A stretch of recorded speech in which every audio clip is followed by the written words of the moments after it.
Nouveau bilan lecture et c'est parti.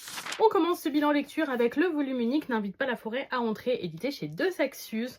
J'avais acheté dès sa sortie parce que c'était vraiment un titre qui me tentait et j'avais vu juste parce que j'ai eu un énorme coup de cœur pour cette lecture que j'ai trouvé absolument géniale. C'est une lecture plutôt horrifique que je conseille pour un public averti et j'ai trouvé que tout était très bien utilisé. L'univers est original avec une plume qui est vraiment dans une ambiance automne, humidité, moisissure, etc. avec des personnages vraiment infestés de monstres à base d'éléments de la forêt.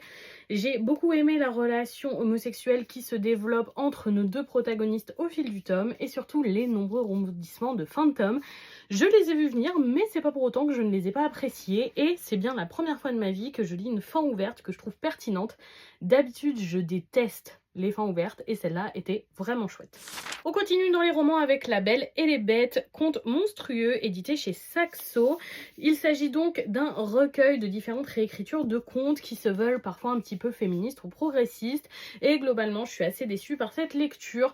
J'ai trouvé que la plupart des contes étaient oubliables. Il y en a un qui était particulièrement pas bon pour moi, c'était celui de Blanche-Neige et il y en a qu'un que j'ai vraiment apprécié, c'est celui de Réponse.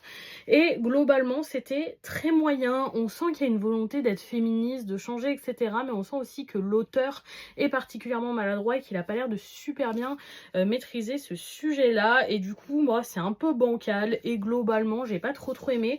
Par contre ce que j'ai grandement apprécié c'est que tous les contes sont illustrés, alors on a des petites illustrations au fil des pages et ça c'est vraiment très chouette, c'est un vrai plus.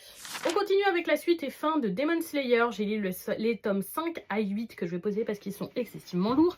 Il s'agit donc de l'édition Pilier et ça y est, j'ai terminé Demon Slayer. Pour ma part, j'étais à jour de l'animé mais je n'avais pas encore lu le manga et j'avoue que le dernier arc qui est donc la suite de la forteresse de l'infini m'a beaucoup étonnée sur certains éléments.